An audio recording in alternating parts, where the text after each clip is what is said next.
Hello guys! Magandang hapon sa inyong lahat. I am Chirgas from Masagrid Channel. Updated or also matagers sa ngayong hapon na to. Tignan natin sabihin sa inyo ng ating mga gabay. So this is a monthly gabay for the month of November 2025 for the sign of. For the sign of Capricorn. So Capri, welcome sa my channel. Ano kayong messages, advices, ang spirit guides ang ating masasaga for today's video? Kanino kayang energy or kaganapan sa buhay ng mga Capricorn ng ating mga hagilap? So guys, this reading is a general reading lamang, hindi lahat makaka-resonate. Kunin lamang po ang makaka-relate sa inyo and comment down below kung kaninong energy ang ating nasaga. Because don't forget to like and subscribe my channel and notification bell for more videos update. Ganoon maraming salamat po sa mga walang sawa pag-support sa aking channel.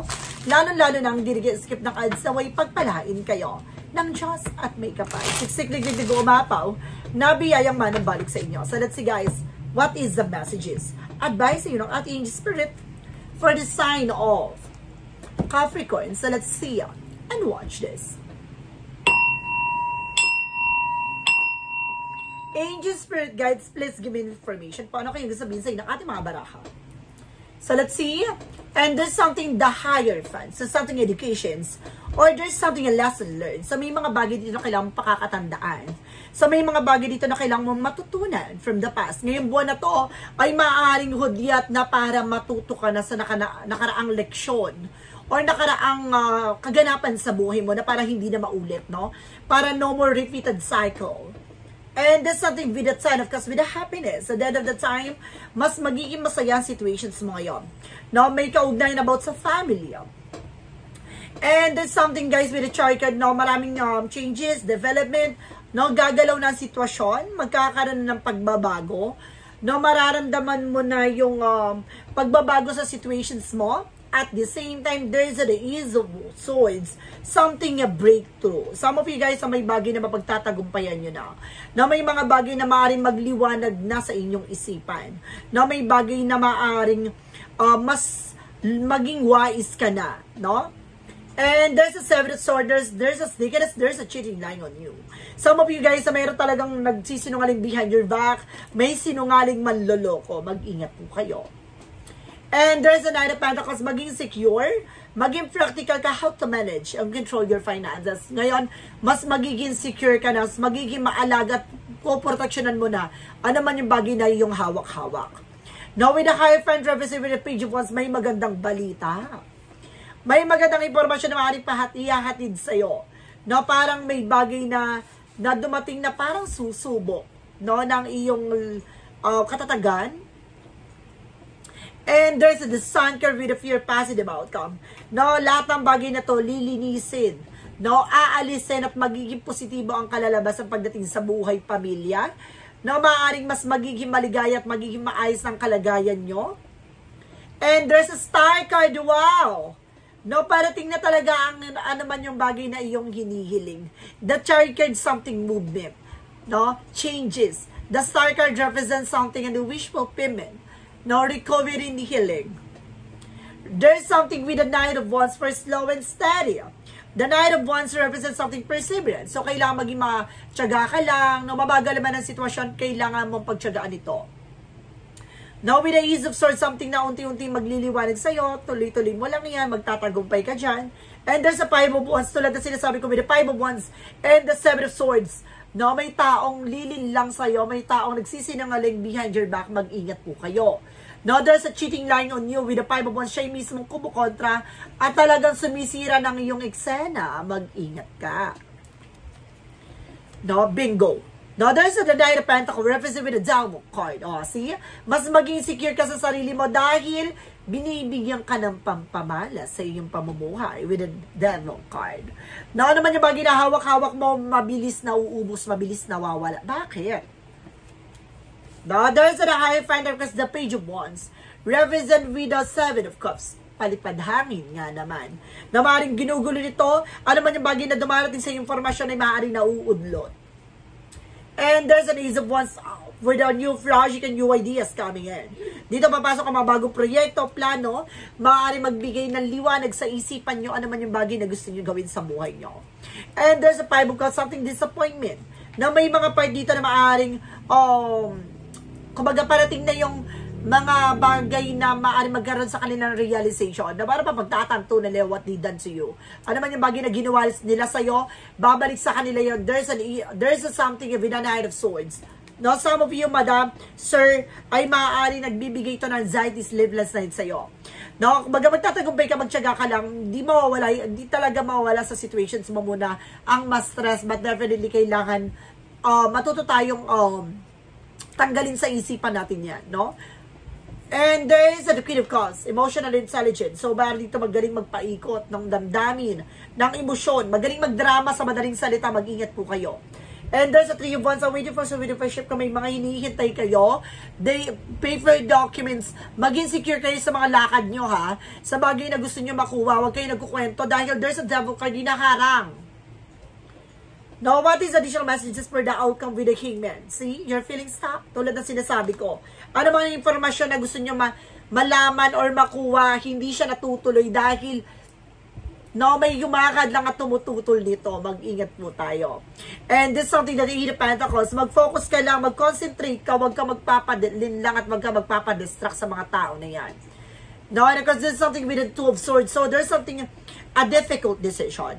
No, may mga part dito na nahihirapan ka mag-decide, nangihinayang ka, parang nangangamba ka, but definitely tuloy mo lang yan.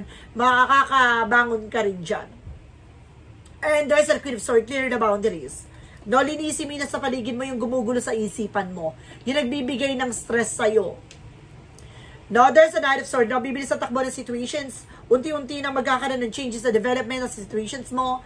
No, maaaring unti-unti mo na maramdaman yung pagbabago dito. Mas maging mauta ka na. No, huwag ka na padadala sa drama. No? Sa mga taong pinaiikot ka lamang nila. There's something the Ace of Pentacles. No, tulad na sinasabi ko, may hinihintay kayong pera, opportunities, there's something a big shot, big money coming in. Huwag kayo nagkukwento. Huwag kayo nag-share ng information dahil may magandang oportunidad na maaaring dumating sa buhay nyo. Malaki. Malaking pera, malaking opportunities. So, pagdating sa finances and career, love life at kalusugan mo. Let's watch this. So, nandito, natutuklasin natin at alamin naman natin anong kaganapan pagdating sa finances and career mo. No? Love life at kalusugan. Shuffle ko lang ito ng very light.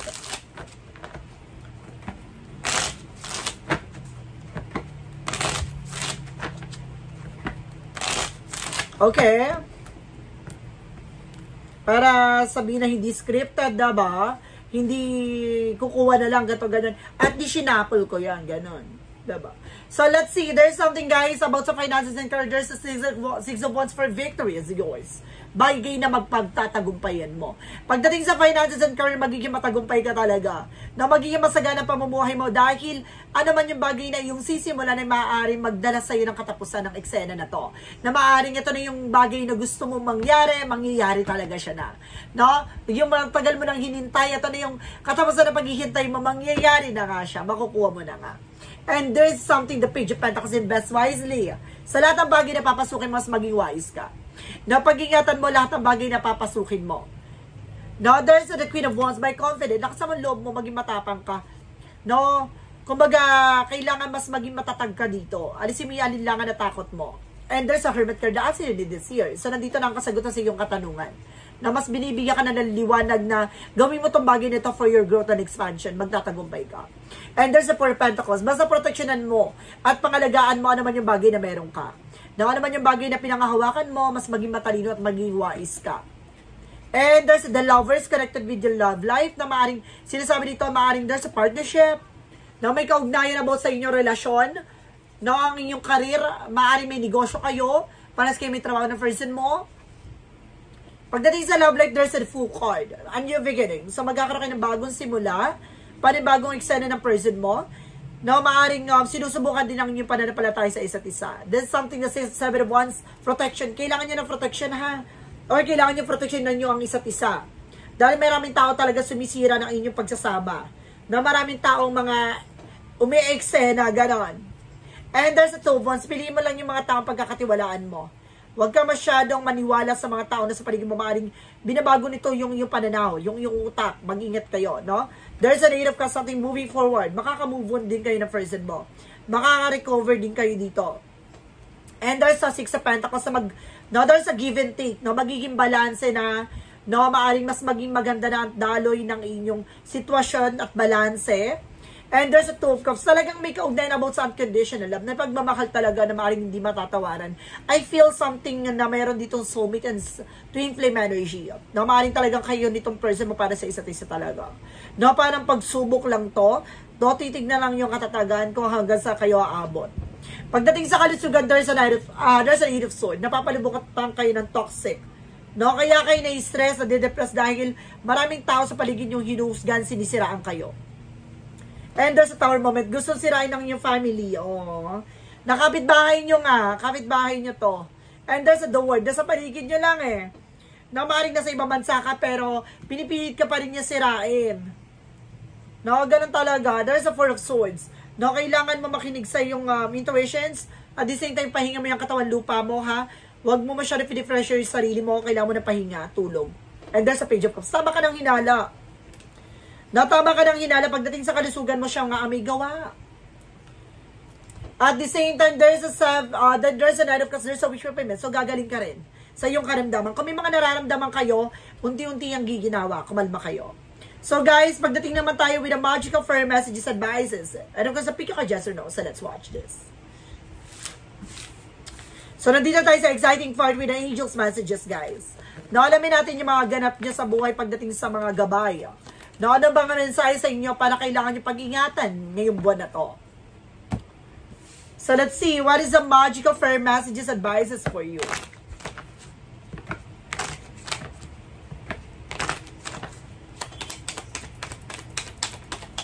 Okay.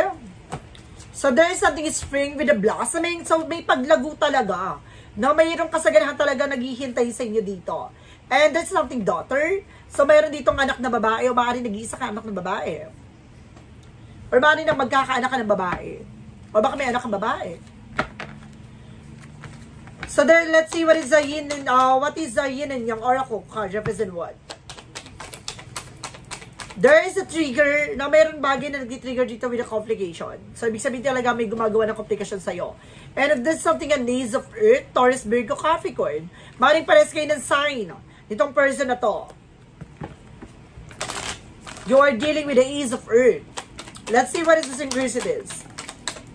There's a prince, maaaring mas bata sa yung person mo, o mas bata ka sa person mo. No? And there's something in planting seeds. No, parang mayroong, ako naman yung bagay na tinanim mo, siya nga anihin mo. No, simulan mo na ang pagpupunla, diba? Baka darating yung araw, no, when the time has come, makukuha mo yung mga bagay na pinaghirapan mo. What is the romance in you for Mystic Love Oracle deck?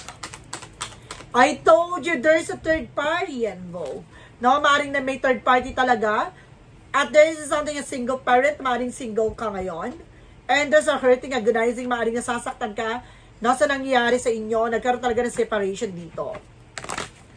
What is Archangel Michael messages?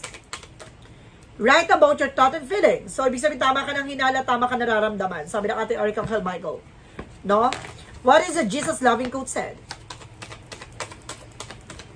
Nothing shall be impossible to you. Pagdating sa'yo, walang posible. No? Lahat ng bagay magagawa mo, lahat ng bagay na to ay pagkakaloob sa'yo. Continue what you're doing. So, let's see what is the Money Move Oracle deck.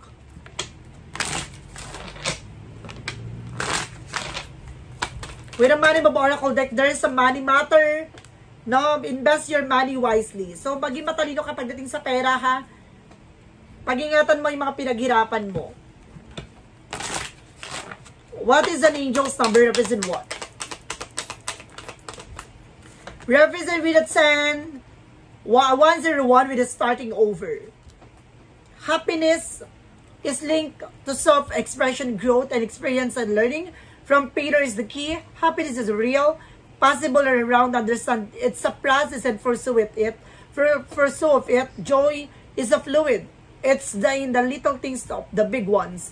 Fail or finds, start fresh. Na wag mong hayaan na matalo ka. No, ng mga nangyayari sa buhay mo, dapat handa kang matuto, handa kang lumaban. No, kailangan enjoy mo yung moment na to sa lahat ng bagay na naranasan mo, even your failure. No, embrace it, tanggapin mo yon, alamdamin mo yon. No, lahat ng bagay na to kailangan handa kang lumaban ulit. No, wag kang susuko. There's a spiritual development. No, there's a personal development. And there's a shadow work of reason what? For the shadow work of reason what? Control issues.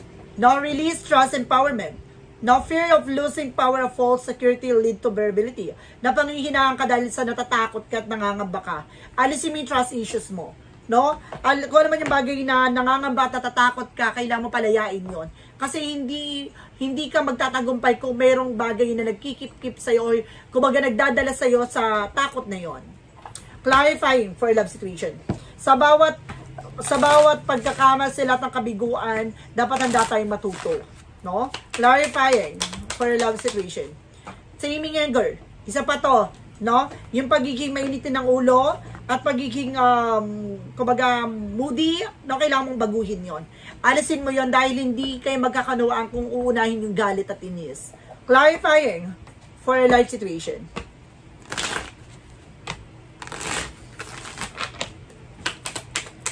And there's something at cavern of secrets. Now unveil the hidden wonders within the shadowy depth of enigmatic secrets and consummate wisdom. So may bagay na magliliwanag at may bagay na nakatago dito na maaring mas maganda pa pala ang kalalabasan sa buhay sitwasyon mo. Now there's a what lies beneath with the future.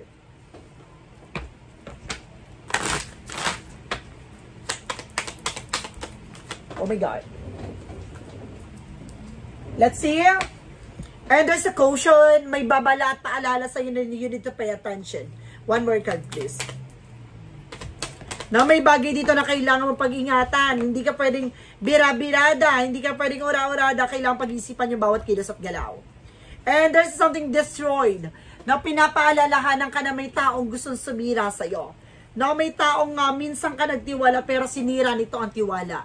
No, kailangan mag-ingat ka sa mga tao sa paligid mo, may pag-iingat talaga. No, ibig sabihin, hindi ka naman tatraidorin ng hindi mo kakilala. Hindi ka tatraidorin ng hindi mo hindi malapit sa'yo. So, ibig sabihin nito, ang mga taong tumatraidor sa'yo, kilala ka. There is a part of the light, reason why.